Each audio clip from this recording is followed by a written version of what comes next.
Hey guys, welcome back to Fender Fabrication. Today we're going to be working on the electrical on this burnt Bobcat 7753 project. And let's just say there's a bit of a fiasco with this, but let's get it running off the key so I don't have to keep hopping out, jump starting it, and coming back off and killing it using the fuel shutoff. Let's make this thing proper. Let's get to work, everybody. Okay guys, first things first, we got to get these battery cables mended. Okay, we got some 1/0 cable here. This is some welding cable. This was a ground I made for something else a long time ago. But we're going to use this to go to battery to solenoid. So first things first, make sure we don't forget that it is positive.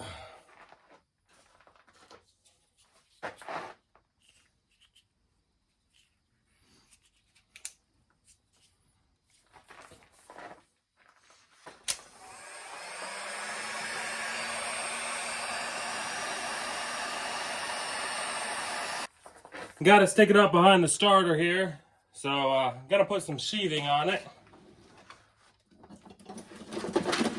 Options are split loom or some nylon wrap.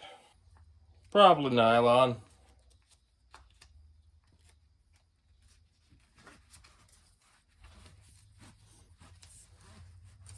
There we go. There we go. Good enough.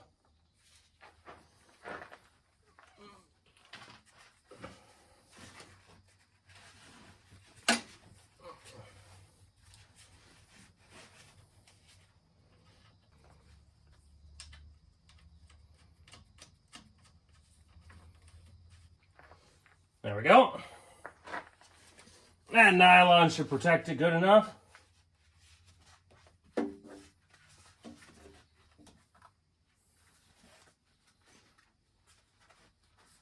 That'll do.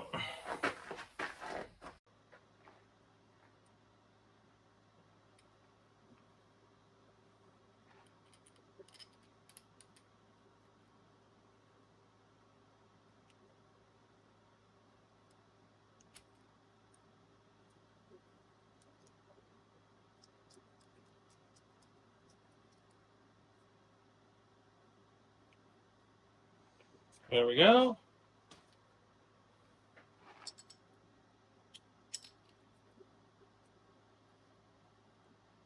There we are. Not contacting anything that's going to wear into. Well, let's get this ground issue taken care of. We need to have a ground running from down here up to here and over to the terminal. I don't think that's going to be long enough. But no big deal. Let's measure what we need. Firstly, I need one that'll go down there, up there. This will actually work for that. We can repurpose this one and not have to get another one made up.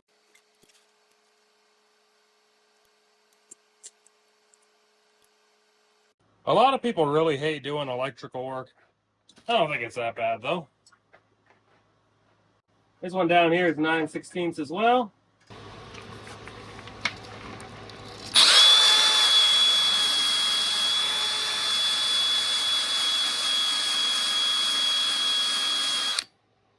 Gotta make sure we have a good ground. Relatively straightforward.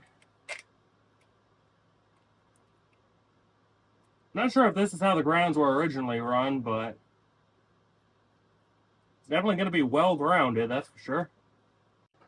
Not going to tighten that bottom one all the way up yet because we got to make us a cable from there to there. And to do that, we're going to use some of this 2/0 cable, more welding cable. Let's measure and cut that out to length.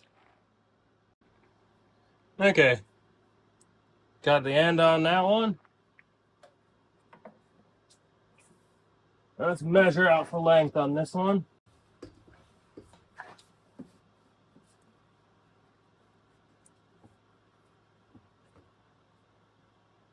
I'll cut that one the length. There we go. Save this piece for later. Yeah, forgive the mess. Can't be helped right now, though.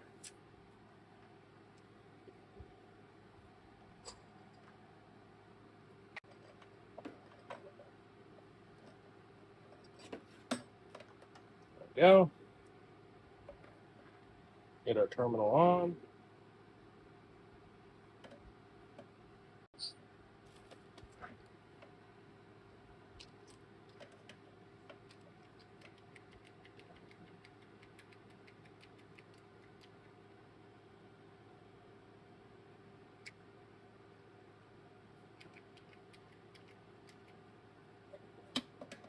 Make sure you got the cable all the way in. Crimp it down.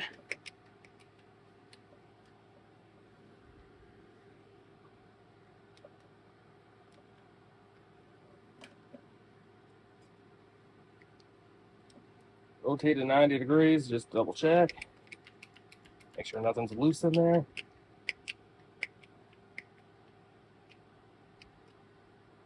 There we go. Good crimp. Nice and solid.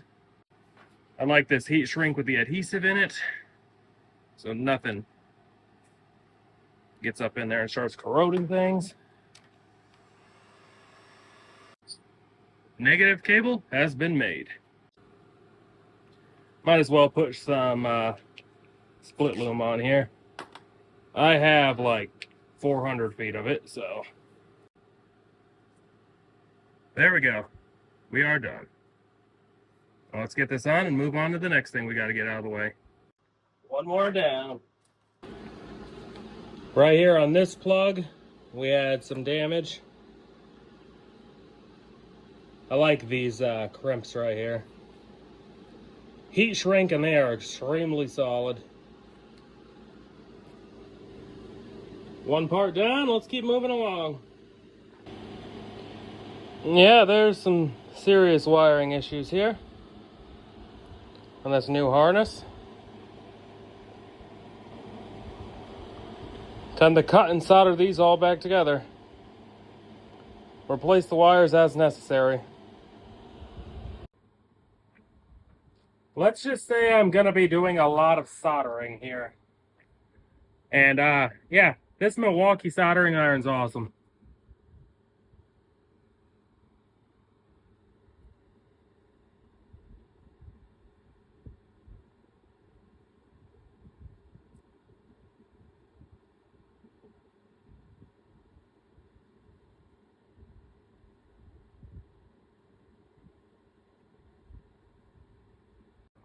Let's just say we're gonna be doing that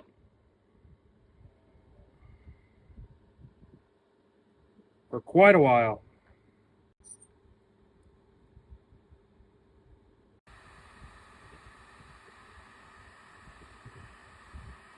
So, yeah, one down, a lot more to go. I'll bring you guys back once I'm done doing this. It's probably gonna take a couple hours to get all these done. There we go. Every single connection that I had to redo has been soldered and heat shrunk with the weather seal adhesive heat shrunk 2 times over. Whatever caused these to wear out should not happen again. Now let's carry on with the rest of the harness. I just pulled this fuse out, see what it looked like, and found something extremely dangerous. Okay guys, this is a fuse holder on the new harness.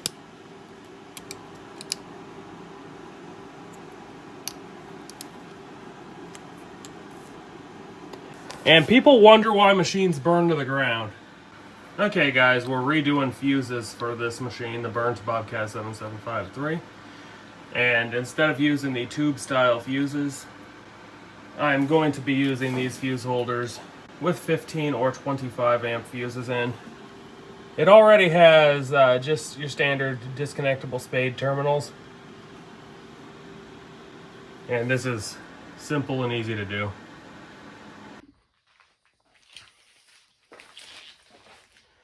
Okay guys, I've went through the main engine harness for the Burton Bobcat 7753. We still have one wire we got to take care of right here. But I'll be doing that on the machine because I'm not sure what connector I need on it.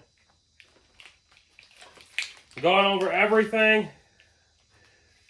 Re-loomed and fixed any damaged wires and any damaged connectors. And this goes up to the harness into the cab to control everything. This goes down to our secondary harness that I'm going to have to go over. That one is for all the under cab electronics, relays and servos and whatnot.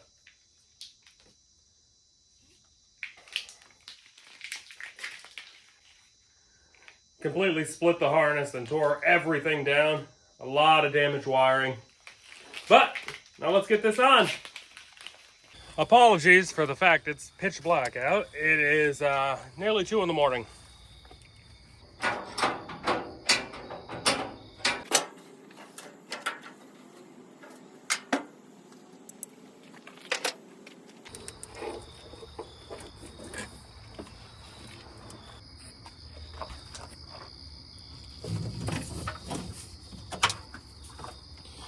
That harness goes right there because the cab ones are up there.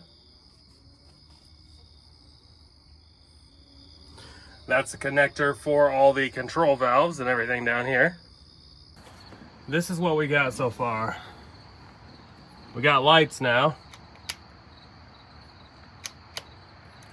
We have ignition. We got glow plugs that work. Got to get that sensor down. Got a whole bunch of stuff to do. Hey guys, welcome back. This is a couple days later. We ran out of light and time doing the wiring on this. We got the main harness in, back down to the alternator, and all the way up to the cab connector. We do have one issue that we need to take care of today before it's fully functional. Glow plug relay works, starter relay works. It starts with the key, but we have one significant issue with the fuel shutoff solenoid. We have the new charge pressure sensor. We got a new temperature sensor that's supposed to be here today, actually. Everything else is wired properly. But this is what we got going on when we have the fuel shutoff solenoid connected.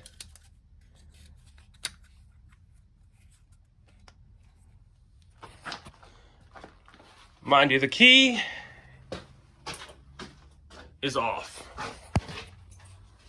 as you can tell. Anytime you put the negative terminal on, like so, shut-off solenoid activates. So these are the 3 wires coming in. Black is ground. Our orange right here is our hold circuit in the solenoid, and the white is the draw circuit. Both of these have current on them when the battery's hooked up. So, going into the cab, I'm gonna pull that panel down up there and see why we have what we have going on.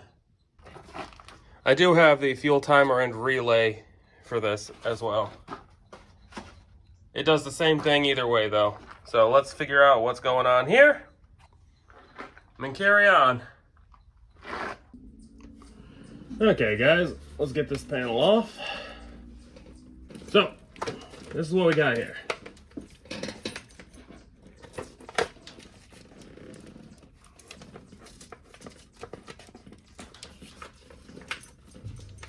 These are the headlight circuit. They go over into the second panel as well. Black is ground, blue is power. Headlight switch is on the second stage, right there. Battery is a little bit weak, but we do have power at these 2 terminals. So, that's how the headlights are wired in. Stage 2 on the switch is for your accessory lights, your flashers. Or number 3 is for your headlights. Number 4 is for your rear work lights. I don't have the rear ones on yet. But now let's look at our ignition switch. Right now it's off. This is the wiring diagram. Ignition switch is right here. The ignition, you got battery going in on 19S and 19G. Those are red and white wires.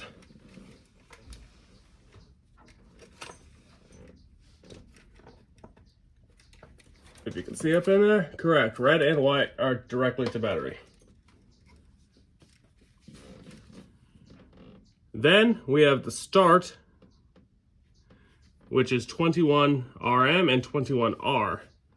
According to the schematics, 21, 21R are white on both. So, over there, start. Yes, both of those are on their own terminal. Next one, we got to check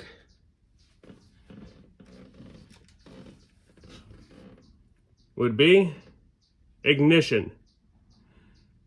12C, F, and B are orange, I believe. Yes, orange.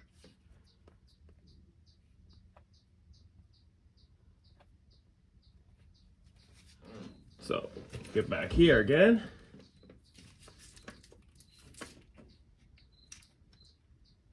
We got 3 orange leads going to the ignition one. And finally, our last one, which is our SO port, which is accessory pressure relief. Only has 1 wire going to it, and that is green and yellow, which according to the manual is wire 56A, dark green, yellow. Okay, ignition switch is wired correctly. So now the question is, why does the fuel shutoff solenoid engage when you start it? Or why does the fuel shutoff solenoid engage? Are those hot? The ignition is off right now. Ignition is off.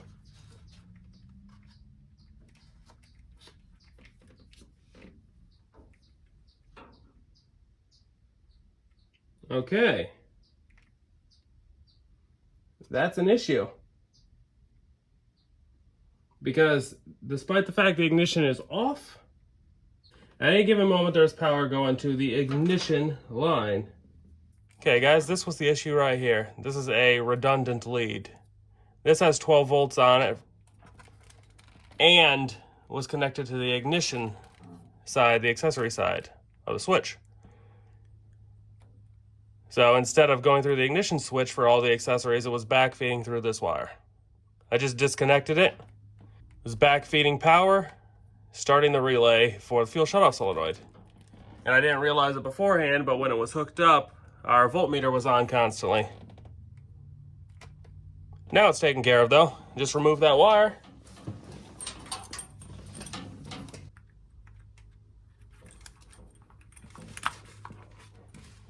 Now you can hear the solenoid click. Meters work.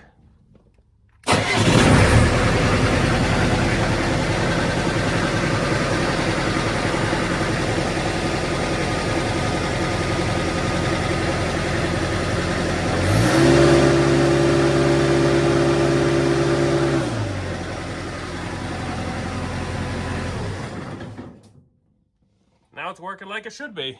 A bit strange. I'll go back over the harness later because I have to go underneath and do the accessory hydraulic wiring, which will be its own video because that's kind of a mess down there. Pretty straightforward. And I have new lights.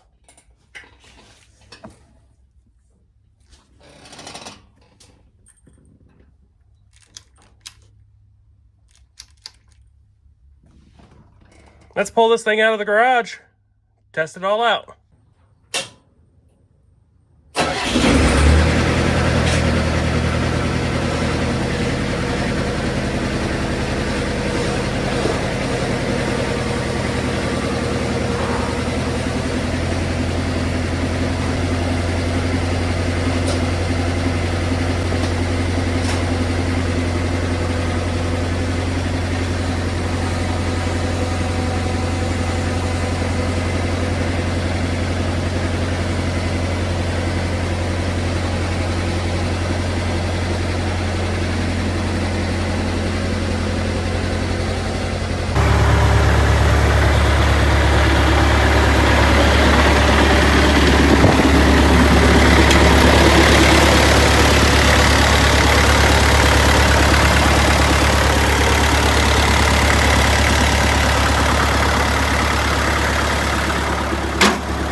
So guys, we still got a little bit of wiring to do, but now it does start with the key, stop with the key. All the gauges work aside from the fuel gauge, which needs a new connector.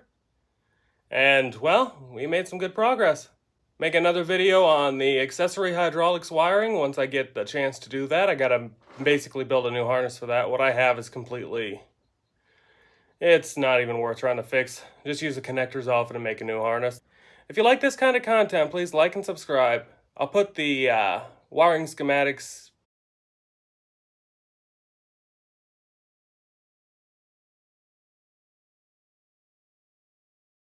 You can use them if you got the same machine. Thanks for watching, everybody. Take care.